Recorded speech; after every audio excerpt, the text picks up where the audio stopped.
Okay, continuing with our program today, we're going to start a session in which we will be talking about best practices. And I'm very happy to moderate this section, especially after hearing the previous speakers talking about the access programs we have around the world. And because me as a GIST patient, I have been always surprised and amazed by the great work patients and patient organization do around the world, especially advocating for access. And we're going to have four guests today. The three of them, five guests, sorry. All of them have a great history. I'm going to make a really short introduction, not to take their time for them presenting. And we also will have questions after they finish. Our first guest is Sarah McGoran. She's a GIST patient from Australia, and she will share with us an amazing story of strength and perseverance. And I want to also thank her for being here at this time. For her, it's really late, so thank you very much, Sarah, for being here and for sharing with us your story. I leave you with your audience.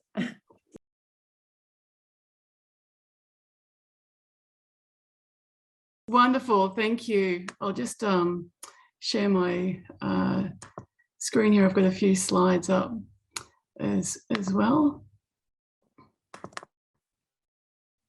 Is that, can you see that clearly there? Yes.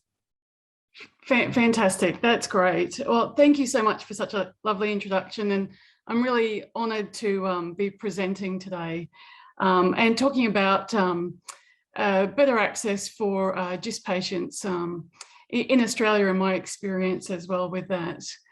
So I guess just to start as a bit of an introduction of me and my story.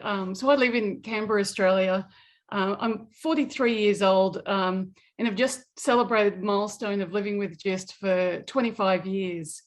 So at 18 years old, I was diagnosed with pediatric wild-type GIST, which we now know as SDHB positive. And it was really lovely to hear Dr. Dimitri speaking yesterday and talking about his the 2001 Gleevec trial, which I was a member of joined in Australia in 2001.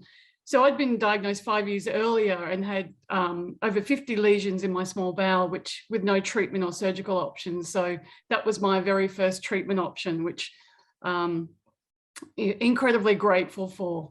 And actually I, from 2003 to 2005, I actually was lucky enough to live in Washington, DC, and was treated at Washington Hospital Center as well as in Boston under the care of Dr. Dimitri at Dana-Farber. And then since then, I've been living in Australia, and Professor Desmond Yip and David Goldstein have been taking care of my my GIST journey. So in my personal experiences, so I've, as many other patients have shared as well, is surgery, many surgeries and Gleevec, Sutent, and then Stivarga, regorafenib, that I've been on since 2015. So I've been on that for 6 years, and that's still stopping the progression of my disease, which is a good day. I guess unfortunately for patients in Australia, Gleevec and Sutent are the only funded treatments available for those subsidised or reimbursed by the government. So they cost $50 each month, but all other treatments such as regorafenib cost about $10,000 or more per year, per month for patients.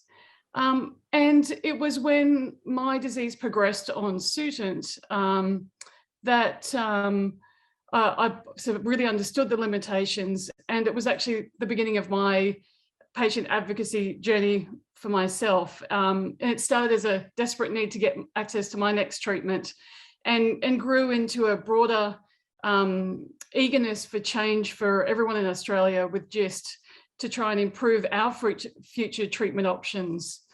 So that was really the beginning of my really active advocacy in Australia.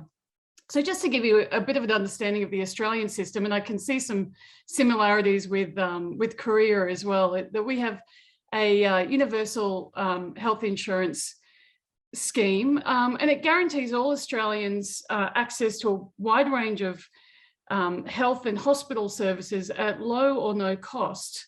And it's a wonderful scheme for many and most. For example, 2 weeks ago, my son broke his leg playing basketball and ended up in hospital, and he had surgery and rehab and all of those complicated things you do as a parent. And so there was zero cost involved with that.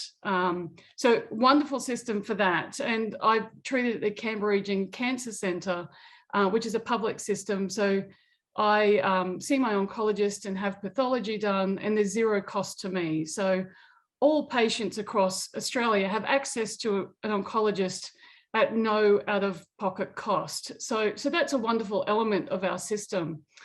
The challenge for GIST patients in Australia isn't so much accessing hospital care, but it's accessing funded treatment for GIST. So rare and less common cancer treatments struggle to meet the approval criteria set by the government, which then, as a result, we then only have Gleevec and Sutent that have been approved, which makes treating GIST quite limiting, particularly when you have that progression. So as an advocate, I guess I'd start with our achievement. And our achievement this year was, as a group of patients, was a very exciting moment. We managed to advocate for Kinloch to get funded by the Australian government and listed on the Pharmaceutical Benefits Scheme. This was really surprising for a few reasons. GIST drug therapies and a large number of rare cancer drugs struggle to meet the criteria for funding approval. And Stivarga, regorafenib, has failed twice to get funded and is still not funded.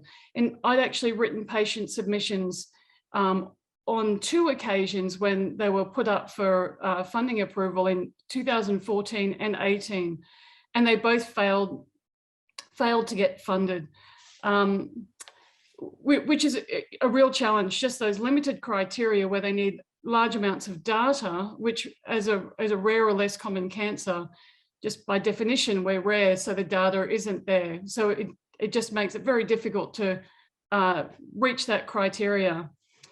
So as a patient group, I guess we had a very clear challenge. Our challenge was how to persuade the government to fund Kinloch, which is a big task. And in March this year, Kinloch had been declined for funding or reimbursement to subsidise the cost for GIST patients. The pharmaceutical company had been given an offer of resubmission in July, which was going to be our very last chance. And as a GIST patient, and there were so many of us, watching the treatments fail that approval process is just absolutely devastating. And I'd gone through the process with regorafenib, and I just couldn't bear for that to happen again. So I knew that as a patient group, we really had to rally to give it a chance for Kinloch to get approved. Now, we had 10 weeks to come up with a plan and run a campaign before it was at the final moment of the government's decision. So the strategy that we used, which was initially understand the approval process. So at that point, we reached out to local experts who knew the unique Australian challenges that we had. So I reached out to a group, Rare Cancers Australia, who knew the ins and outs of the Australian approval system and also worked with a lot of patients that require treatment that aren't funded through the government system. And then it was a matter of identifying the roadblock. So why had it failed? And cost, which is almost always the case, was number one. We knew as a group of patients, we couldn't influence that. There's a global market at play, so cost was going to be a difficult one for us to adjust. But the second element was within the committee, we had had the understanding that there was a limited number of patient submissions to the committee. So they, which were highlighting the potential benefit of QINLOCK on patients and their quality of life and longevity of life, which was a criteria that could allow them to approve the fund the drug. So from that, we knew that we had to gather patient stories, highlighting the human impact of QINLOCK, and mobilize the patient group to raise awareness and build a little bit of momentum and pressure around the issue. So mobilizing the GIST community, and you can see on this slide, these are just some of the amazing GIST patients in Australia that put in patient submissions and were part of this process. It's definitely not all, it's just only a few. And, you know, this was a really important step. So it was uniting and mobilizing this group. And so the way that I guess I started this, and this is not about me or my involvement, this is about a community that's been together for quite some time. I guess I just, you know, reached out at the beginning. And so I reached out to the patients that I knew and the GIST community Facebook groups that were already well established, and explained the challenges that we faced with the QINLOCK approval. And many were unaware of the process and the inequities within the system, as I had been when I was on Gleevec and Sutent. I was really unaware of how the process went. So what I did is I shared my own personal story, and I reached out to individual patients and asked them if they'd be interested in sharing their own story and write a submission for the committee. It was important at this time as well that there were a lot of people that, there were some people that just weren't comfortable writing down where they were at or sharing their story to then submit to the committee, which was absolutely fine. And they actually helped in other ways. They were happy to share my story more broadly within the networks, which was still really, really positive. We're also built on existing networks, people's individual and personal Facebook and personal networks, and then the GIST patient groups and other advocacy groups as well. And we just celebrated the unique stories. And I tell you what, not surprising, but the GIST community really stepped up. Across the group, we had over 30 patients who shared their deeply personal stories about how important another line of treatment would mean to them and their families. They're absolutely incredible. We submitted over 15,000 words of the most heartfelt stories to the committee with these photos as well. And then, so during this process as well, we made sure that all the patients were supported and connected them with local support groups as well, just to kind of support them throughout this process. Then the next step was to keep everyone up to date and keep them, bringing them along the process as well, which was really important because we were needing them to stay energized for the entire 10 weeks and just jump in and help when they could. So that was the element of mobilizing the GIST community. And then the other element was harnessing the strength and networks of existing organizations. So I'm a primary school teacher, so I have no experience with government, with medicine, beyond as a patient, or with media. So I had a lot of learning to do to understand how the system worked. And so I just tapped into as many people as organizations as I could to try and understand the process. So in groups, obviously, Life Raft Group, you know, the international experts on GIST. I think we had a 1 a.m. phone call many months ago where you were just amazing at just helping me understand the importance of Kinloch in the community. Rare Cancers Australia, who are the local group that could support people, the patients in our time zone, and they had a really strong understanding of the way the system worked. I also reached out to Specialized Therapeutics, who hold the license for Kinloch in our region, and just tried to understand what their sticking points were for the funding approval. And then the Department of Health, who managed the committee, GI Cancer Institute, who are affiliated with the AGITG, who the trial group that actually funded all the way back the 2001 Gleevec trial. So they've been around for a long time. Just to tap into their knowledge, understanding, and networks as well, which was really, really powerful and made a significant difference. So the next point was amplifying the patient voices. We had all these people who, all these wonderful patient, just community who everyone was passionate but didn't know what they could do or how they could do it. And so we just had a social media campaign using Facebook and a range of different networks and reach as far as we could. LinkedIn to connect with people in the industry, media, and a few journalists as well, and patient advocacy groups. So they were, that was really powerful as well. Traditional media of TV, radio, and newspaper. And what I found interesting is that the small local print media at first I thought was just perhaps not so influential, but what was really valuable is it was a really important building block to then, which eventually led to national coverage for us.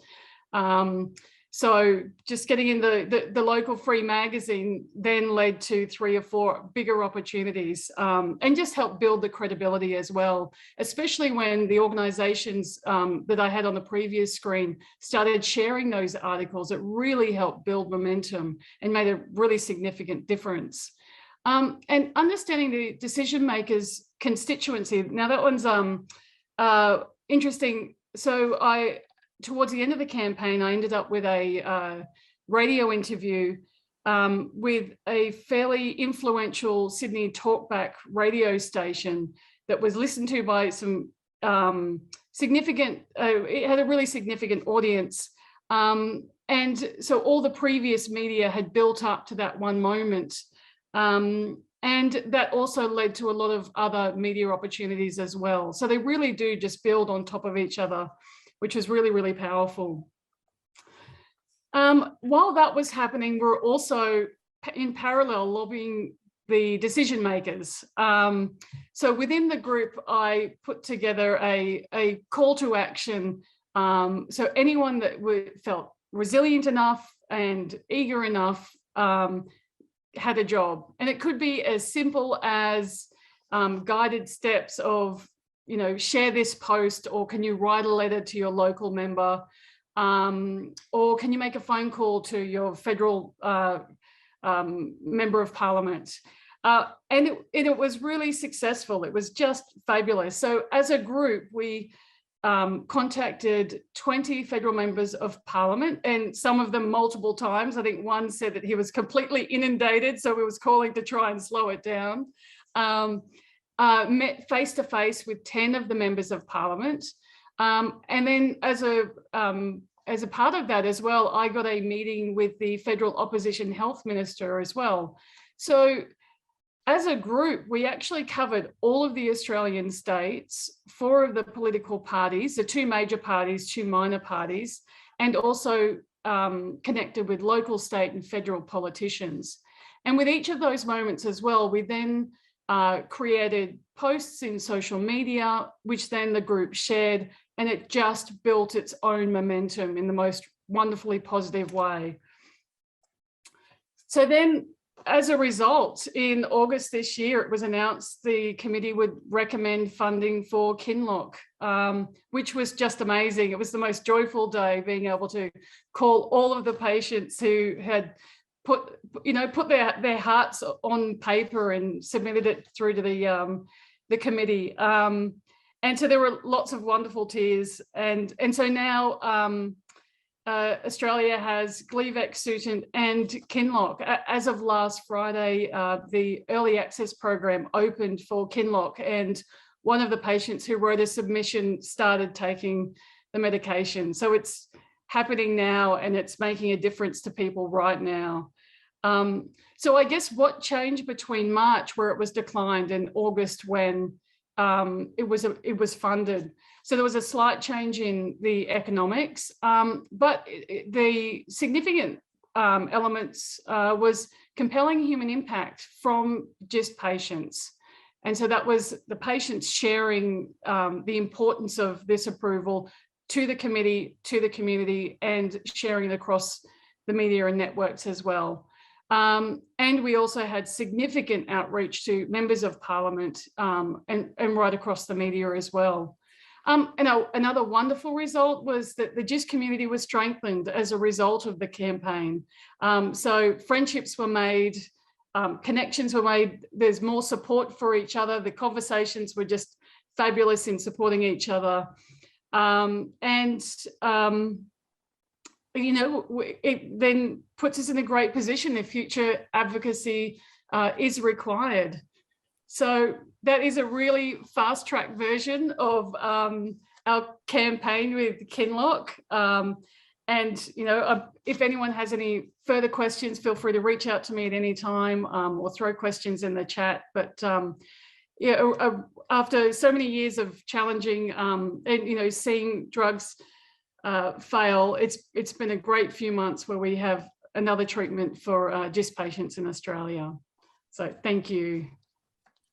Bravo. Thank you very much, Sarah, for sharing your story. It's really inspiring for all of us. And I would say two words that I think that are quite important in this. The first one, putting a face to a problem. And so that it's not just, we don't have access, but this is the person who does not have access. I think that's amazing. And the second one, the importance of collaboration. I mean, the patients, the stakeholders, the family, I mean, the great things that you can do when you collaborate among them. So congratulations again. This was amazing. And I'm sure many of us will reach you to know more about how you did it, because it's a huge example for all of us. So thank you very, very much. You're very kind. Thank you. Happy to help. And it's, you know, really lovely to share. Okay. Thank you very much, Sarah. Thank you. And our second guest is someone who is very special for me, and I'm very proud and happy to introduce her. She is Senator Carolina Goich from Chile, and she has, through his career, well, she has an amazing career, but through her 8 years as deputy and 8 years as a senator, she has always been together with patients, in which she has done an amazing work, I mean, a lot of achievements, but she has always been there with the cancer patients and advocacy groups, fighting not only for us to have access to the treatments we need, but also fighting to have a fair and quality health system in our country.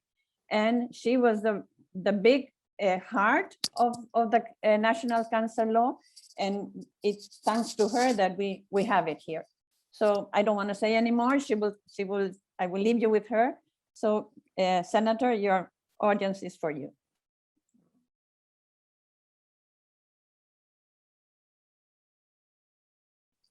Thank you very much, Piga, for that presentation, also for inviting me to this seminar. I just want to say that I am improving my English, so I apologize if I have some mistakes. I'm going to do my best effort, but it's really an honor for me to be here, and especially with Piga. She's a great friend for many years, working together in cancer.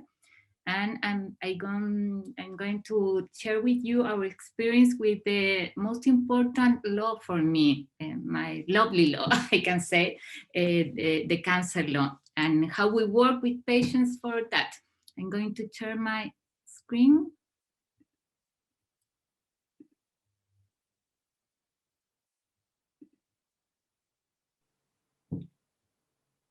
So I want to tell you how collaboration with patients organizations let us improve access to cancer treatments, especially in our national cancer law. First, some preliminary considerations about public participation. First, the importance of promoting civil society organizations to strengthen democracy. It's not just because we have to participate and to speak to the patients, it has to do with our democracy. Second, need for participatory processes during the design, drafting, implementation, and evaluation of public policy. Participation is not just one moment. I think it's through all the process of making the law or the public policy, and also when we implement it. Third, transparency, effectiveness, and relevance of the implemented initiatives and actions are desirable effects of participatory processes. It's not only the participation and the law or the text or the activity or the decision.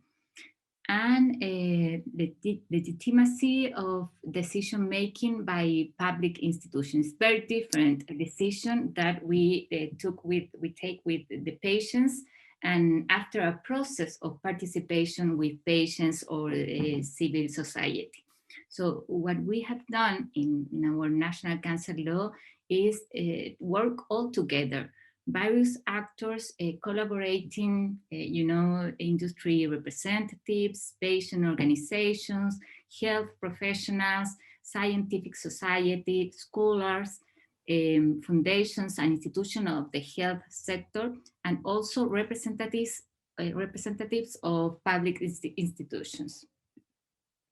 Here I have the history of our national cancer law, and line time with the main milestone of the participatory process.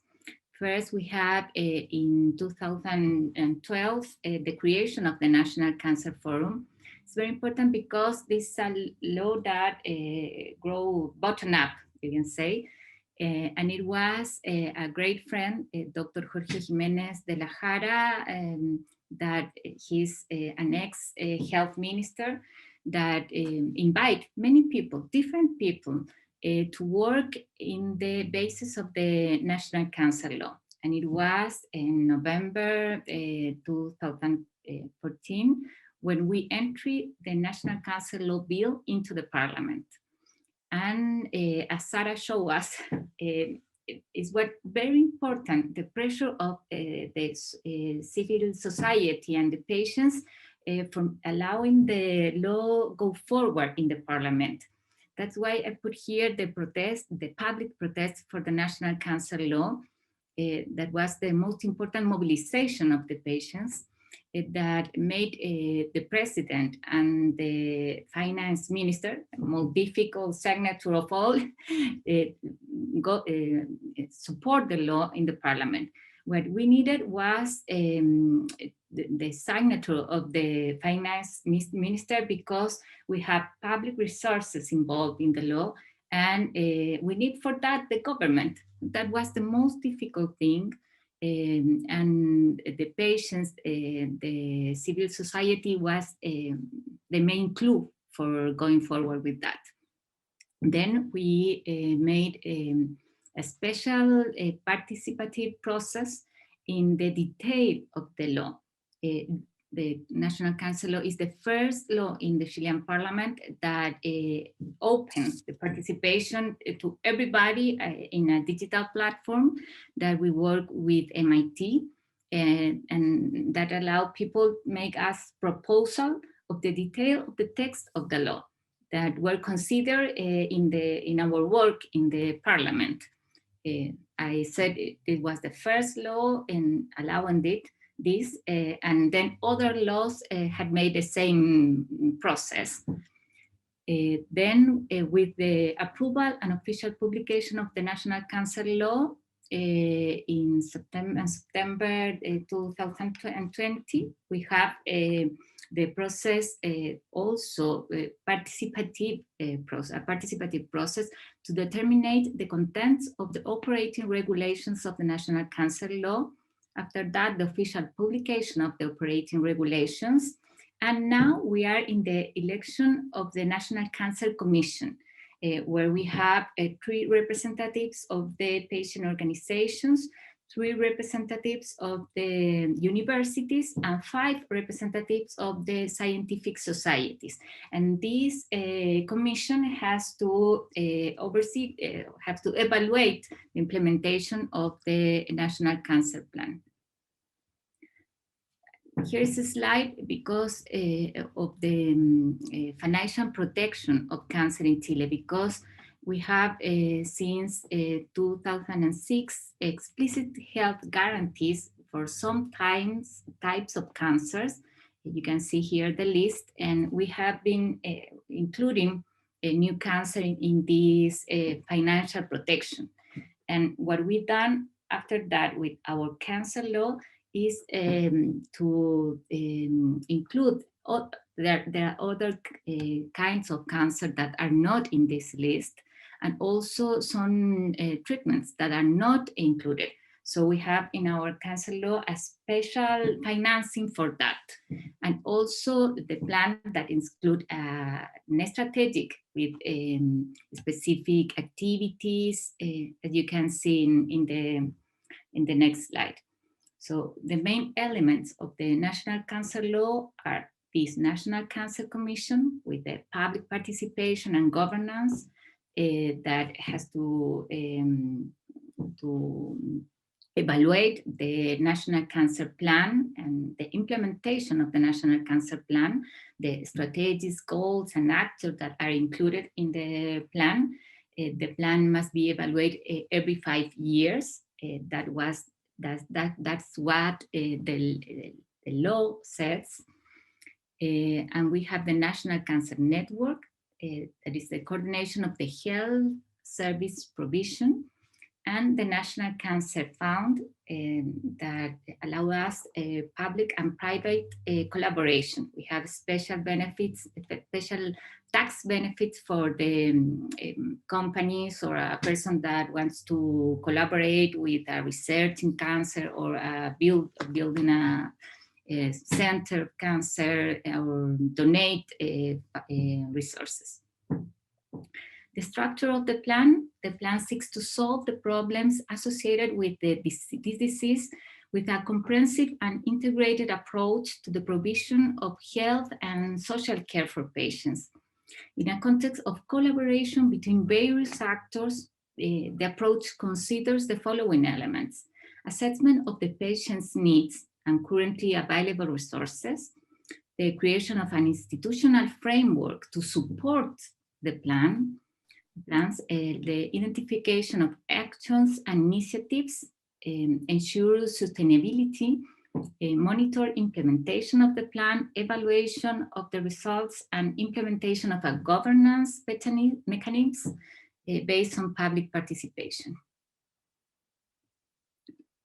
And here we have a summary of the strategic lines of the National Cancer Plan that goes from promoting and education and prevention to the governance.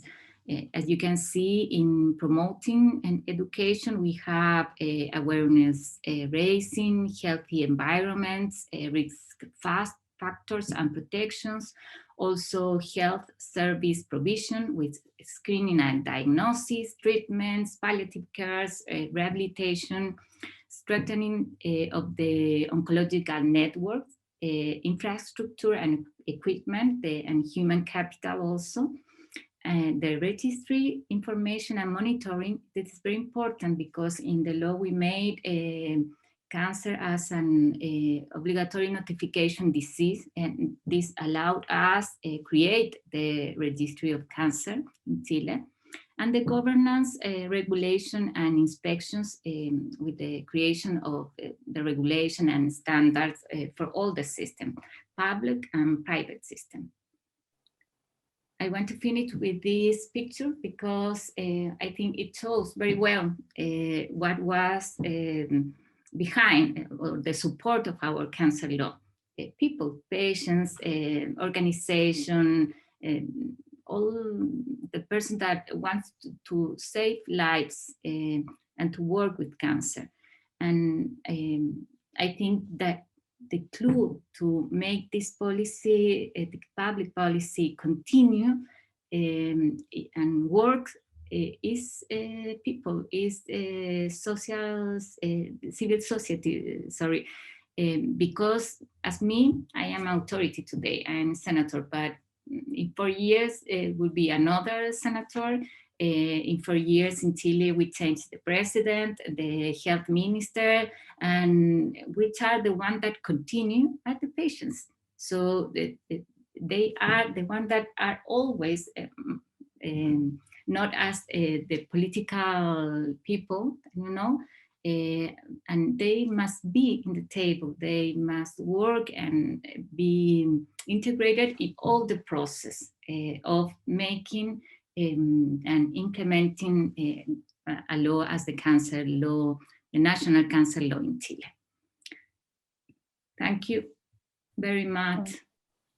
Carolina, thank you very, very much for your presentation. I mean, I am a little bit emotional after hearing you and after looking at, I want you all to know that Carolina marched with us in the streets for many times. We were in the corners of the street, giving out pamphlets to the people.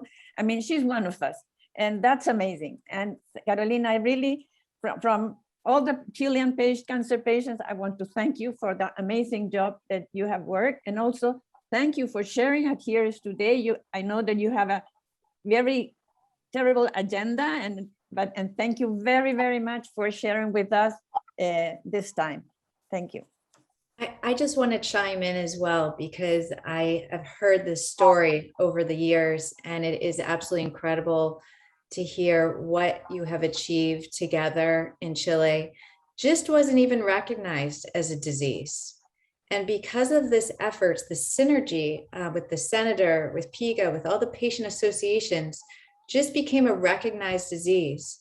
Just high-cost treatments became on the list to be reviewed for reimbursement.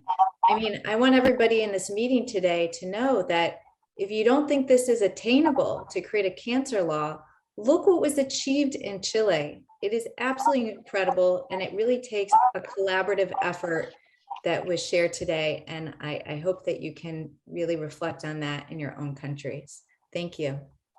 Thank you, Sarah. Okay, after this emotional, I would like to, well, again, Carolina, thank you very much. I know that you have a lot of things to do. If you can have to leave, please go ahead. And if you can stay, it would be great. Also, you can stay till the end for if they have some questions for you. So, and our next guest is from Kenya. It's Florence and Elo. And they're fighting for drug access has no boundaries, and you can do any amazing things that you can imagine. So I won't say anything else. I just would like to Florence and Elo share with us their great and very special initiative they made in Kenya. So they're the audience for you, Florence. Thank you, Piga. Hello, everyone. I'm happy to have this opportunity. Kindly let me share my screen.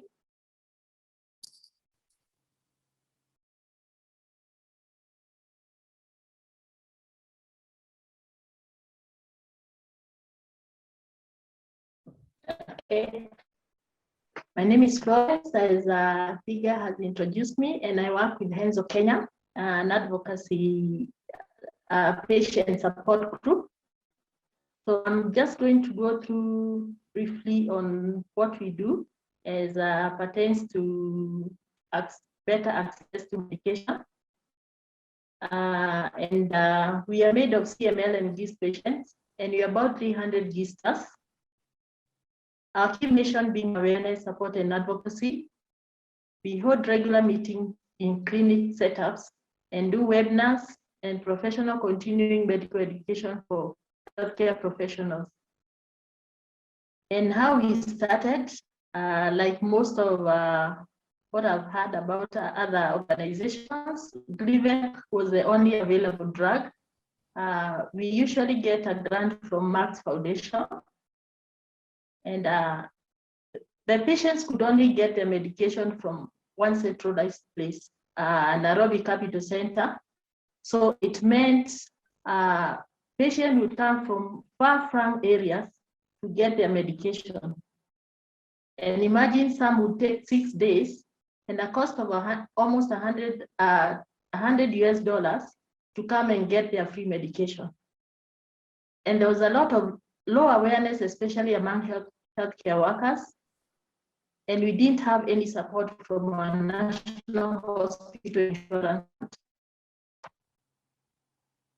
The progress we've made is that now, at least we have the second line student available, and we have decentralized the clinics. At least we have 5 more centers where the patients can go and get their medication, reducing the travel time and cost for coming to pick their medication. And we have sustained improvement in awareness, especially through flyers and direct engagement during continuing medical education sessions. I would like to thank LifeRaft because that is part of, we are sharing with our patients as far as awareness is concerned, information on LifeRaft. And the National Hospital Insurance Fund now covers some elements of GIST treatment, surgery, and hospital stay. That is through our advocacy. Before, they never used to pay for surgery, for scans. At least they can pay for one surgery, a small percentage, and scans they pay for 1 per year. So the rest has to be footed by the patient. And hospital stay, they also pay a small fee. And how success look for us? We have only 2 medications, the Gleevec and Sutent. We don't have the third line. So if we have more medication being made available to us, it will be a plus for us. We still need more administration centers open to reduce travel time and cost for patients, and create a central point of information for GIST. Most of our patients are not internet survey, so we are still trying to see how we can do pictorials so that they can understand better their journey. And our National Hospital Insurance Fund has developed a comprehensive care pack for GIST patients, and there has been a recent legislative change provided for wider resources to enable such development. And we are still studying our medical fraternity to embrace mutational testing. And key success factors, it's through partnerships. We are in partnership with other cancer organizations in the country so that we can have a bigger voice when we forward our issues to the relevant authorities and other cancer advocates. And pharmaceuticals, we are very close with Novartis, the manufacturers of Gleevec, the donor agencies, and research bodies. We have information sharing among patients and healthcare professionals and public, and resource mobilization for awareness, support, and advocacy.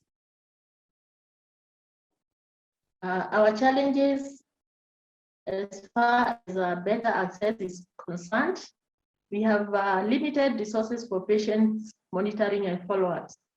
As much as the medication is free for us, we are given as a grant, patients have challenges with the cost of monitoring and follow-ups. So you find a patient may miss their drugs because they've not had their scan or they've not had their blood works because they cannot afford the medication, which is quite unfortunate. Most of the times we usually have a WhatsApp group, and if a patient is hard pressed for money, they ask for donations from the other patients, and we support one another. We have government bureaucracies, delays, policy implementation, and drugs delivery. I will give a scenario on that. and the issue of only having one first and second line. So people with advanced GIST and unresponsive mutations, they don't have any alternative drug. And with no mutational testing, of course, is like what we do here is try and error. We use Gleevec. If it does not work, we use Sutent, not after knowing whether we need to use those drugs at all. So it's a challenge to us. Okay, now I'd like to share a scenario of a government bureaucracy that happened last year in the height of a pandemic. We could not get our drugs because of government bureaucracy. And I just want to demonstrate that sometimes we have to do what we have to do to get what we want, because we need to be here. So it was such a time when a few of us patients had a sitting campaign at our ministry offices.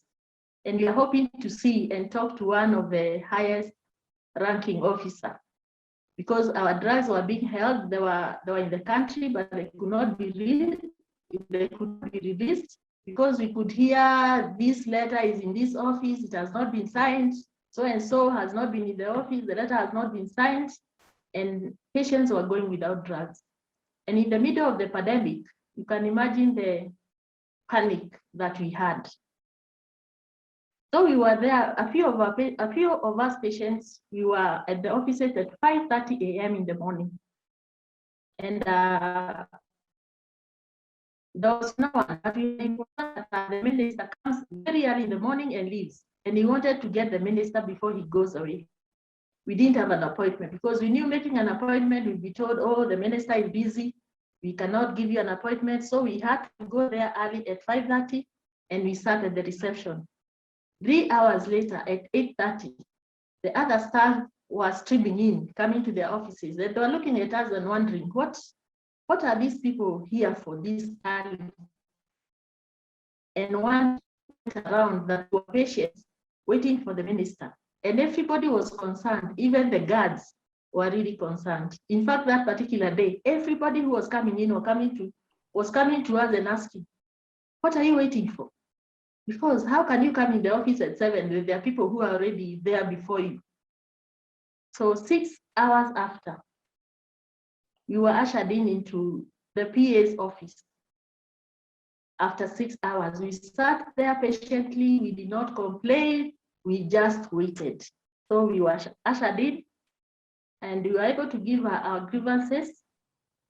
We explained to her what it meant as patients to miss the drugs or skip the drugs, and the panic it was causing to the patients. And actually, we even explained to her that some people are panicking and feeling like now their end had come. So in this scenario, I would want to just share what worked for us. Our resilience and patience finally caught the attention of the minister, and our efforts were rewarded by having our processes fast-tracked, and we were able to get the drugs on time. Being patient ourselves, putting faces to numbers, there was empathy. And whoever was sleeping on their jobs got moving, and we got our medication on time. So that is one of the things we've seen. Sometimes you have to go out of your way to get things done. Even if it means sleeping in those offices, you just must let it do whatever it takes. And about the having other centers for patients to receive their drugs, we also had to advocate for other hospitals to agree. Our oncologists, usually the consultation is free, they do it pro bono. So we had to advocate for our patients to have oncologists that will not charge them in other parts of the country where we are going to have the medication administered. So far, that's what we've been doing. Yes. Asante ni sana. Asante means thank you very much. Thank you very much to you, Florence. well, as we can see, there are no rules when you have to fight for access for a drug. And I mean, you have to do whatever you want to achieve the final goal. And is as we talked with Sarah, is putting a face to the problem, as they did, as we did. We were in the streets, I mean, fighting for our rights, and you did the same. So great, congratulations! It's amazing. Thank you very much for sharing it with us. Thank you. And our last guest in this session is Tania Diaz. She's from Colombia, from Fundación Retorno Vital.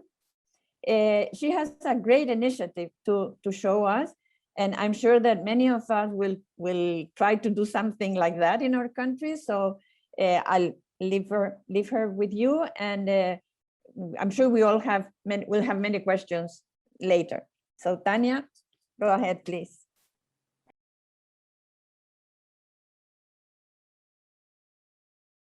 Thank you so much. Can you hear me well? Yes, perfect. Perfect. So I'm gonna share my screen so you can see my slides. My name is Tania. I'm 24 years old. I am currently representation Fundación Retorno Vital. It means vital return. It doesn't sound as poetic in English as it does in Spanish. So I'm just gonna tell you what we're doing right now. Who are we? We're a nonprofit organization founded in 2006 by a patient with kidney transplant.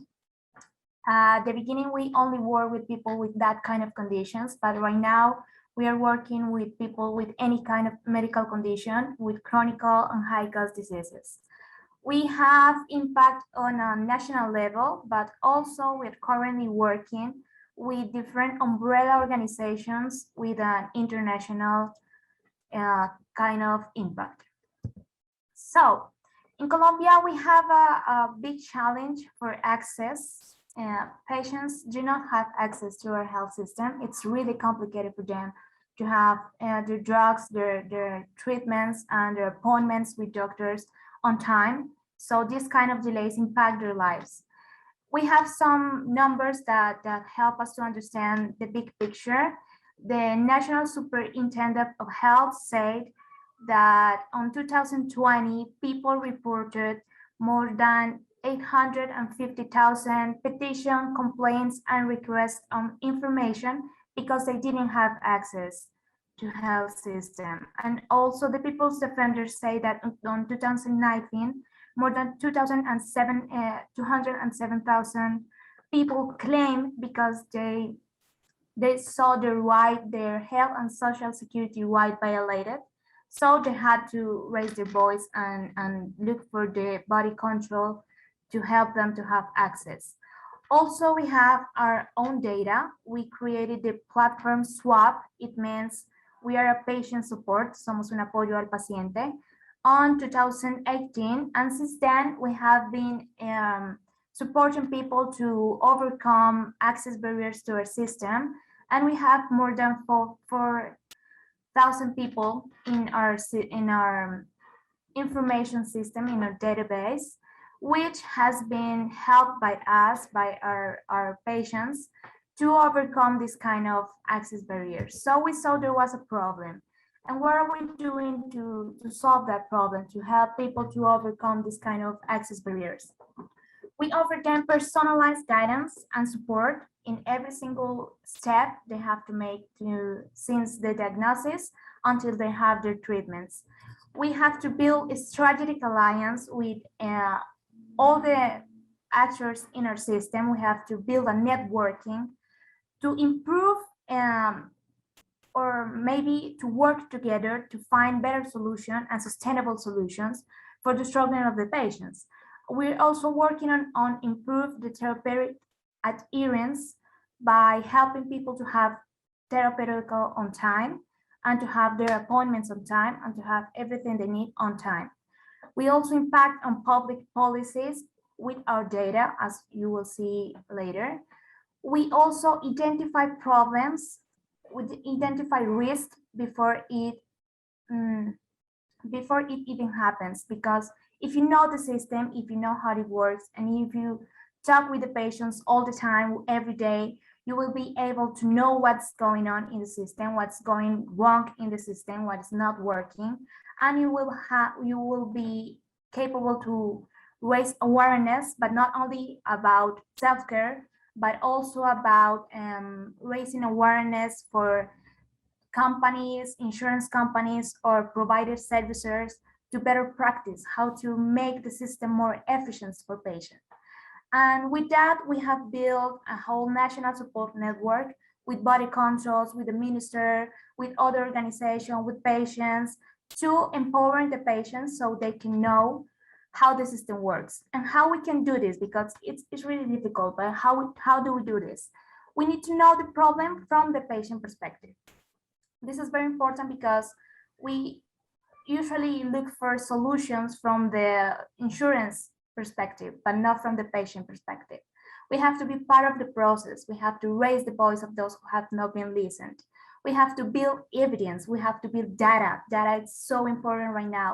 And we have to report that evidence directly to all the health system actors. As you saw before, we are working currently with minister, control bodies, with insurance companies, with the legislators, with healthcare providers.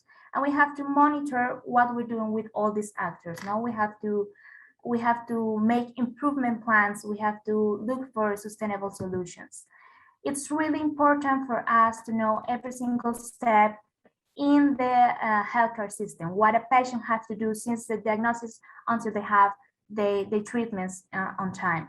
And with that patient perspective, we can build solutions to structural challenges, because if we have structural challenges, we have to look for structural solutions too. Our users, as you can see, we're not focused only on cancer patients. We're working with any kind of chronic and high-cost health conditions. It includes cancer, immunological condition, or rare conditions. But our services are available for any user of our system with any kind of access barriers, even if they're, I don't know, a pregnant woman or a children with mental health. Any kind of user can use our services. This is just a brief look of our results. I'm sorry, because our infographics are only available in Spanish by now. But what is important here is that we are building data. We're identifying what is going on in the system. Just on the first semester of 2020, we helped more than 600 people to overcome access barriers without any legal process. We help them by just building a whole networking with the whole system, when we all can work to find the better solutions without having to change the policies, or without having to use any legal resources for patients, but working together to really improve the system. And we are capable of identifying what's going on, what's wrong, because we know when and where are happening delays for bureaucratic process, for maybe not connected system of information between the insurance, the pharmaceutical, or the provider services, when there are delays for making a schedule for a patient with his doctor. And we're also working with data in all the country. So we know what's going on in all the regions with all the patients, no matter what their conditions or medical conditions is. And we're also working with a lot of women, because more than 60% of our population are women. So we need to have a gender focus.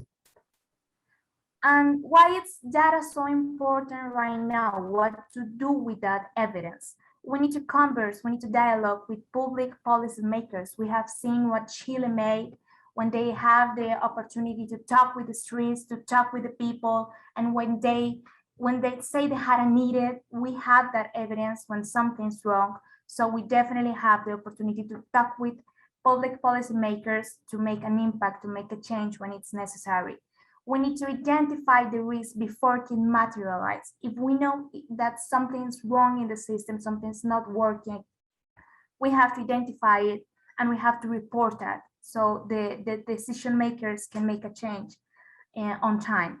And we need to, with that data, with that evidence, we can build bilateral and multilateral partnerships with all the health system actors. because we are not overreacting. We are not against them. We're working with them. We're trying to make them see what's wrong from a patient's perspective, and we can talk, we can dialogue, we can make a conversation, a better conversation, if we talk with evidence. And what's more important is that evidence needs to be available for everyone, because this is an information that's going to work for patients and not patients, for people like me, for young people who maybe doesn't have a diagnosis right now, but is interested on knowing what's going on in the system, what's going on with the mental health, what's going on with public health. And I'm just gonna leave you with a little reflection about what I think it's the current challenges for advocacy. I think there's a lack of diversity on those spaces where decisions are made. We definitely need more female leaders. We need to listen our ethnic communities. We need to know what they think about wellness, what is their idea of wellness and development. Because if we open up the conversation, there's still a lot we can learn about public health and what we can improve to be better for patients, no matter what their ethnic condition or their health condition is. And we're also, as leaders, have to see the whole picture, no? We need to see the whole picture. We live in a global crisis, economical, political, and also sanitary. And in Latin America, we're living democratical crisis, which is leading us to a lack of trust on institutions. So in future, we're gonna have to work on building and rebuilding the relationship between the patient and the whole system, because they don't trust on institutions. And that's a challenge for us, because we're trying to working together, and sometimes they see us as a part of the system, so maybe they can trust on us because we are an institution between the system. But as a social movement, we have the opportunity to talk with all kind of persons, with all kind of patients. And if we open up the conversation and open up for diversity, maybe we can have a better exercise of advocacy. So thank you so much. This is what we're doing from Colombia, and I hope you can visit us soon.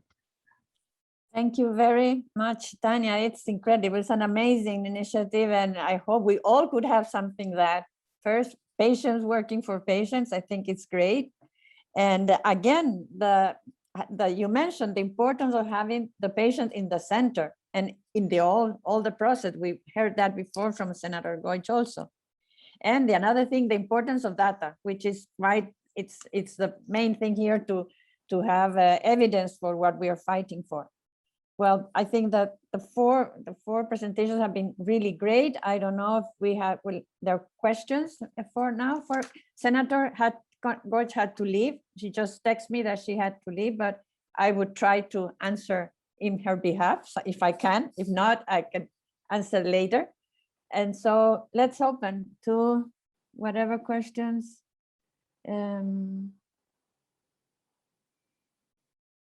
Is anyone wants to raise her hand? And Sarah, can you help me with that? Because I don't see any questions for them in the chat. Yeah. Oh, Norman's clapping, or do you have a question? I have a statement.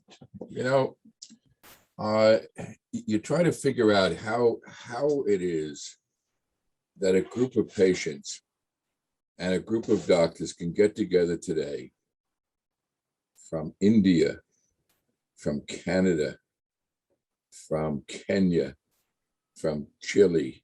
You'll help me out, Sarah, because I'm obviously going to forget somebody. From Australia, from Colombia, from who did I miss today? Pardon? South Korea. And from South Korea.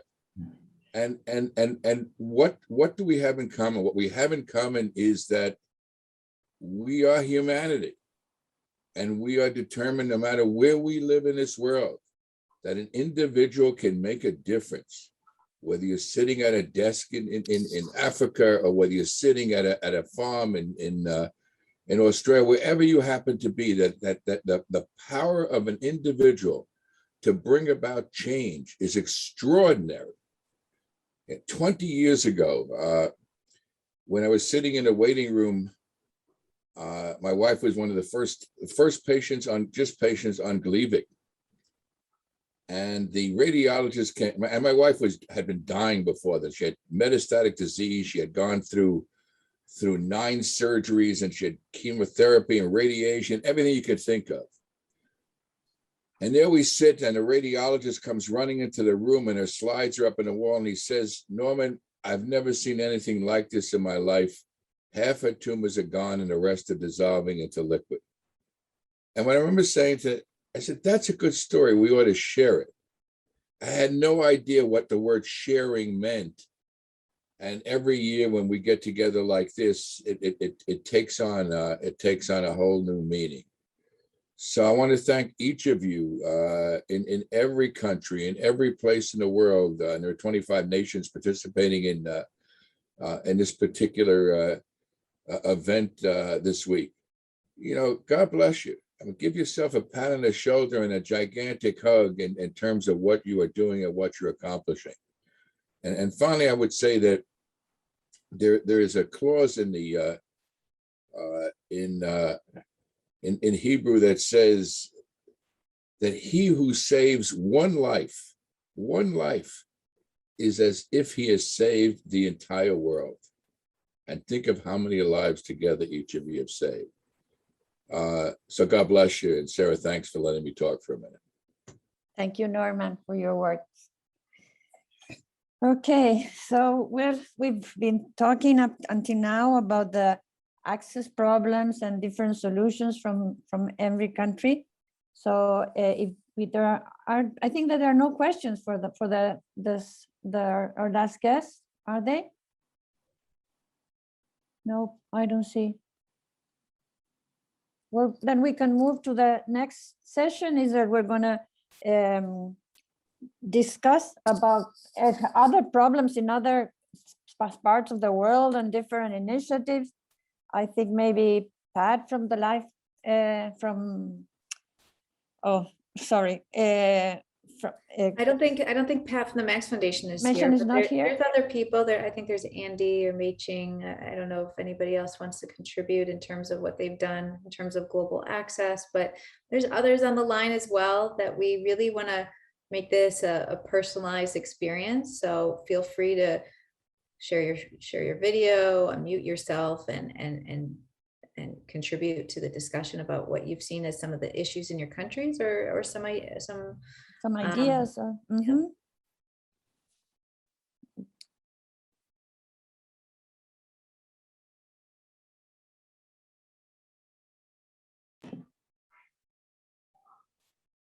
No. Pete? Sarah, yeah, I just want to make it more of a comment than anything else. And it's been said in the chat, but events like this, where we highlight these things, are important for a lot of reasons. Yes, obviously, we get to see what other countries and groups are doing, but it's beyond these walls, okay, that we do that, because there are I'll guarantee, I don't know who it is, but there's a country out there right now where there's an advocate like yourself who's sitting here and going, this really can't be done. But then they look and they see, well, it was done in Chile, it was done in Colombia, it was done in all these, it's being done in Kenya, it's being done in all these other places. So just the existence of this, and this will be recorded and we'll go out and people will see these videos. You're going to have an echo effect. It's like when you throw the pebble in a pond and it ripples. What's going to happen is someone is going to see this and say, well, wait a second, if they did it, I can do it. And that's what's really important. Is we can sit here and mince, words about, well, is this effort better, or what would this work in our country or whatever, but just doing anything at this point. I mean, what's striking to me is all these different countries, yet it's, as Norman kind of alluded to, it's really the same problem in different places.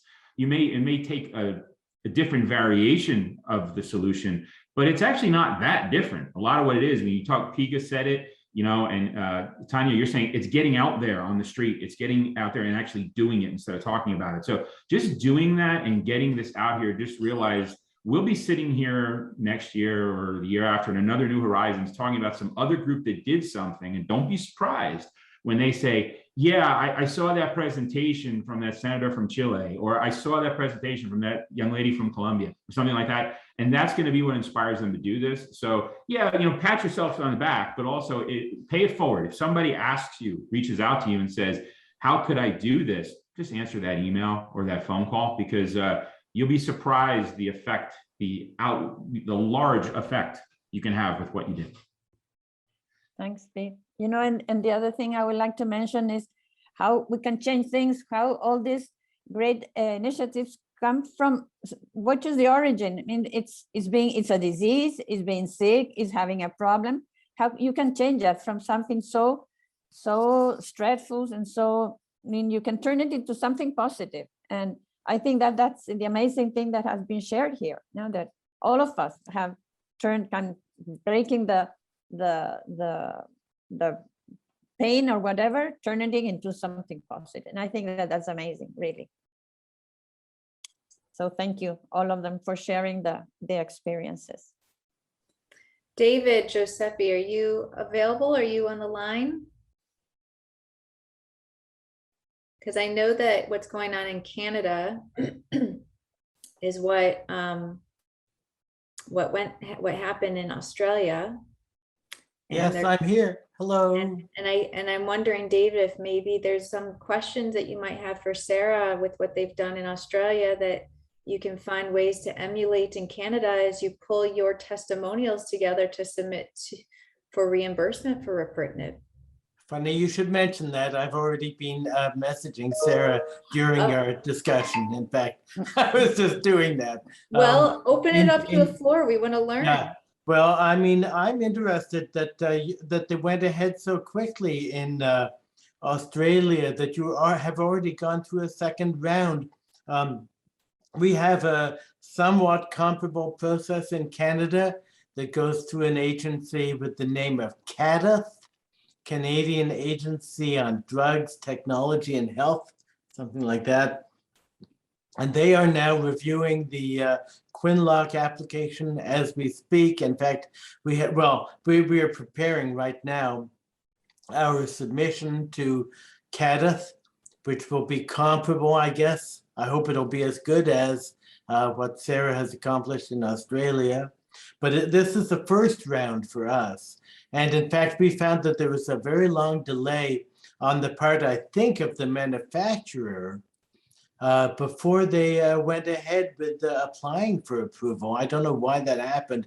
It's always quite opaque, quite difficult to see impossible to see what's going on in the drug companies as they get ready for these submissions. But anyway, they decided to go ahead in, I guess, September. And now we're on a short deadline to prepare our submission to CADTH, which I think is roughly comparable to what you did in Australia. So that's where we are, and I hope we can do as well.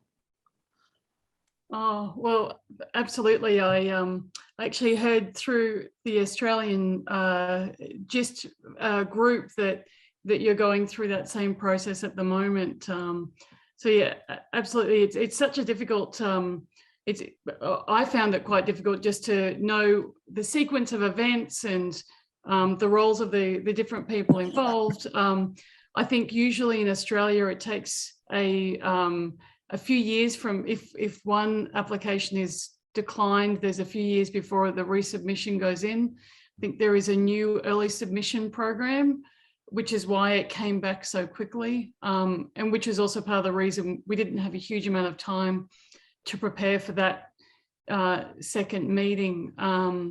But you know, I guess it's amazing what can be done with a short deadline.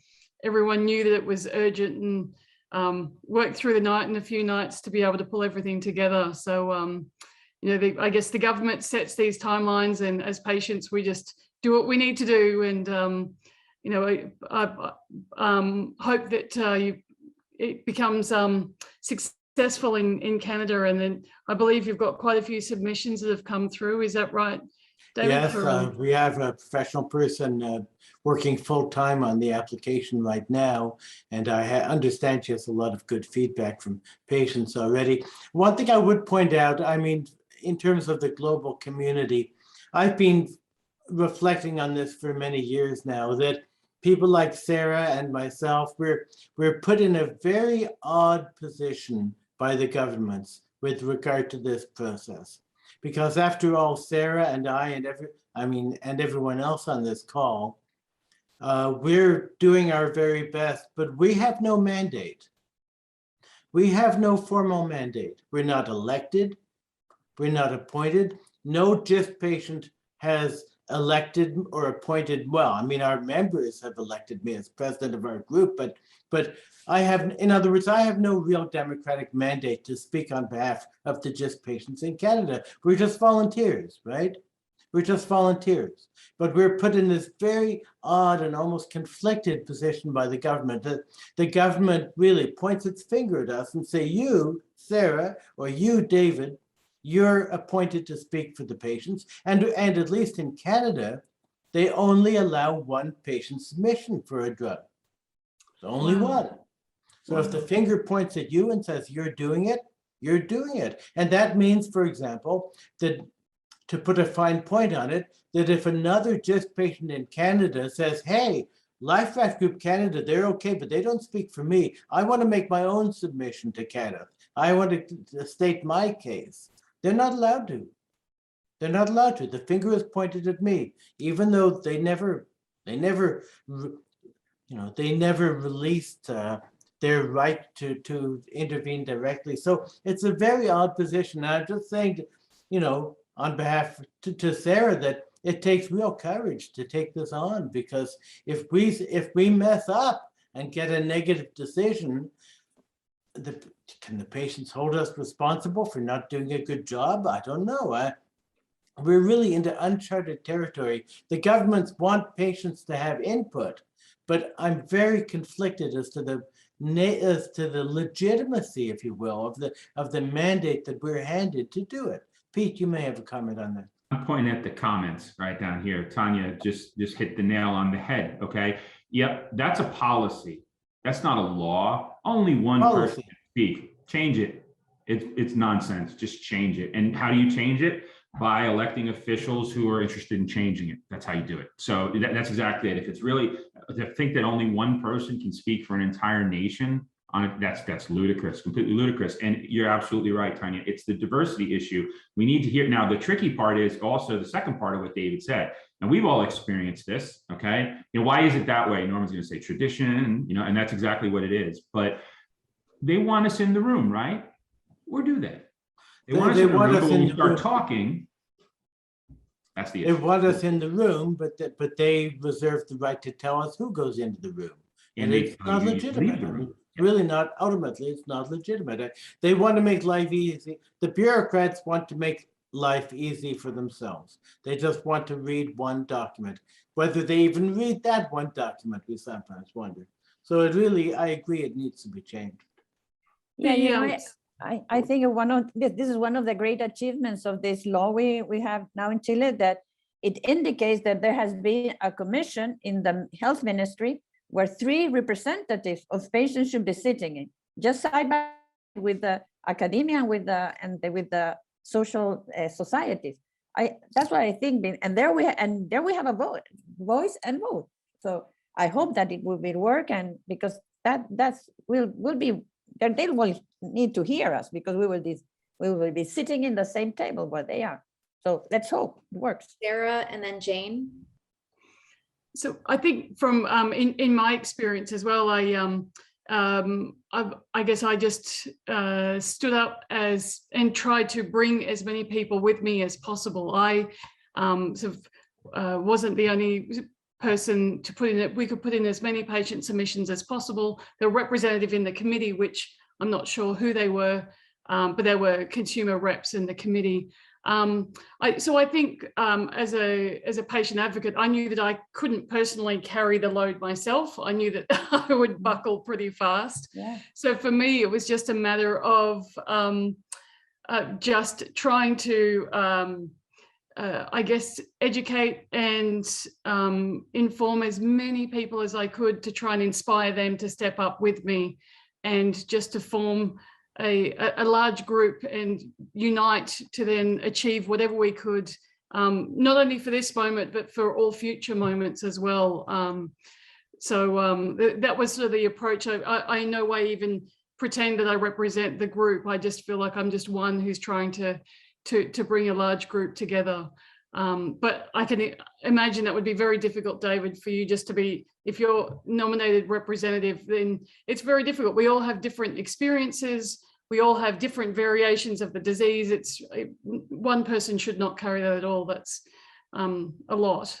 And of course, to be clear, we're bringing in the input of many patients, but our group is the one that's handing in the document in the end. And as I say, we have no official mandate to do that. So, and the other point I might make, I think we all understand, it's the elephant in the room, that putting this submission together to CADA is a huge job. It's going to require at least a month of full-time professional work. Our group does not have the resources to fund that kind of document, preparation of that document. We can only do it by getting a grant from a company. And I will let you guess as to which company might be behind giving us that grant. And it's how the system works. And so it is, in a way, an inherent conflict of interest.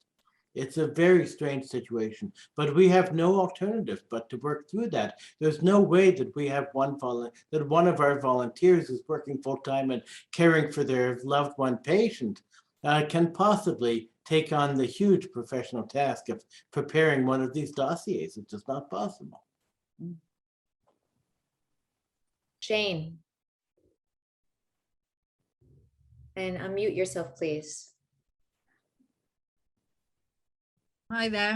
Hi, Jane. I'm just interested because obviously I've been in the UK. Obviously, in England we have the NICE process for drugs approval, and I've been involved in quite a few of those. But there are some things I suppose I've noted along the way. When I first started, I was a novice. I think I've got more experience in how these things work in our country now. But to begin with, one of the things that was quite noticeable is that sometimes we didn't receive an invitation because the body that reviews drugs, I suppose they weren't experts in all the different advocacy groups that might exist for a particular disease. So sometimes they would be sending out invitations to inappropriate groups. So you kind of do need to make sure you're on their list, if you see what I mean, on their radar, I would suggest. Obviously, after we kicked up a bit of a fuss, we're on the list now. So that was the first thing. But the second thing was they have made really big strides to include patients. And that actually includes patients in addition to patient advocates who are representing the overall voice of the patient group. And I think the advice, David, that you've just been given to change the system, I think you could probably even start to do that with your submission for this next appraisal of the drug, because having examples of real life patient stories that you can quote in your proposal about why the drug is going to be the most benefit is the start of the whole process. Currently, with the appraisal process we have here, you are asked to nominate yourself as a patient expert, but also nominate other patient experts, and then they select from the range of people that you submit. And in more recent times, the appraisals have usually consisted of a representative from our group, a representative from, say, Sarcoma UK, giving the overall patient perspective, but then also two patients who are either on the drug, have been on the trial or whatever. And it's a really strong delivery in that review panel room when, there are some uncomfortable parts to that, when they're asking about life expectancy when taking the drug, etc. But, it is the only way to get a balanced picture, I think, to have patients actually there talking about their first-hand experience of using that drug. I understand that the UK, and I think particularly Scotland, is in the forefront of this, and we're behind. Yeah.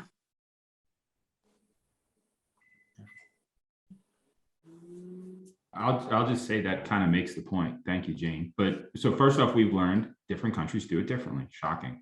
We've also learned bureaucracies tend to be fairly bureaucratic. Again, shocking. So, but now the question becomes, okay, so I'm hearing from Jane that the process isn't perfect because sometimes they invite the wrong people or don't invite the people, okay? I'm hearing from David that that process is not designed for a patient to navigate it by themselves. No one should be expected to put together a professional dossier in a fairly short period of time. Sarah, how you did that in 10 days, I don't want to know. Probably time warp was involved, but again, you should never have been put in that position in the first place.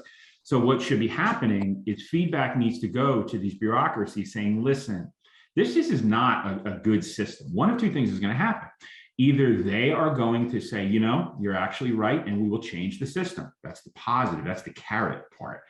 Then there's the stick. If they say, well, we don't care, because ultimately what you find out is their job is really to just push the pebble along, then you vote with your ballot is how it works, okay? And then you take care of it that way and find folks who are willing to change and change the process from without as opposed to within. But either way, what I'm hearing here is these systems are fractured, need to change. And that's great to tell me and Sarah and Norman that, but you got to tell those legislators that and make sure and see how they respond. And you now, David, have a best in breed you can refer to. You can say, well, this is not the way it's done in Chile. This is not the way it's done in the UK. This is not the way it's done in Australia. And sometimes shame actually is very effective.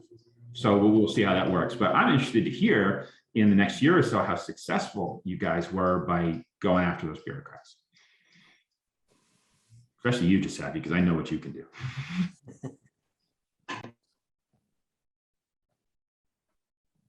I want to Thank chime you. in one more time. Can you hear me?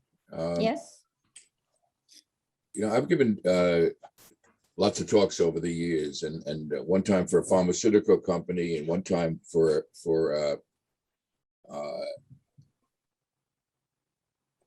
a group of government representatives, and I was usually on a panel with a group of patient representatives. And every once in a while, what I've done is to say to the group is, I want to take one out and divide the group differently. Instead of dividing it between all your pharmaceutical executives and all the patient reps, or your government bureaucrats and patient reps and what have you, I would like to divide the room between those whose families have been affected by cancer and those whose families have not. And we actually did it on a couple of occasions. And when we looked at the room after it resorted itself, every single person was standing on the side of the room whose family had been affected by cancer. And I think that there is a thread there that we need to think about sometimes in a positive way. Doesn't matter whether you are a senator or whether you're an executive or what have you. Almost everybody's affected by cancer, and we need to start talking to each other. It's becoming a little more difficult now. The world is becoming more divisive, but talking to each other as patients and as caregivers, and reaching out to people in that way. I want to say one more thing. PIGA. PIGA is our secret weapon in terms of the global activities of the Life Raft Group. Okay. Sits quietly in Santiago, Chile, changes laws and reaches out all over the world. And I want you to know, PIGA, that we are sending you a tremendous hug today through this pandemic and through this virtual meeting. Thank you for what you do, PIGA. Thank you, Norman. Thank you very much. I think at this point, we're going to conclude the meeting for today. I want to thank all the panelists and presenters. I hope you are all inspired. I know I was, and I'm glad that this was recorded so it can live on and inspire others, because we need to share this with the entire community and actually beyond just. So thank you all for participating today.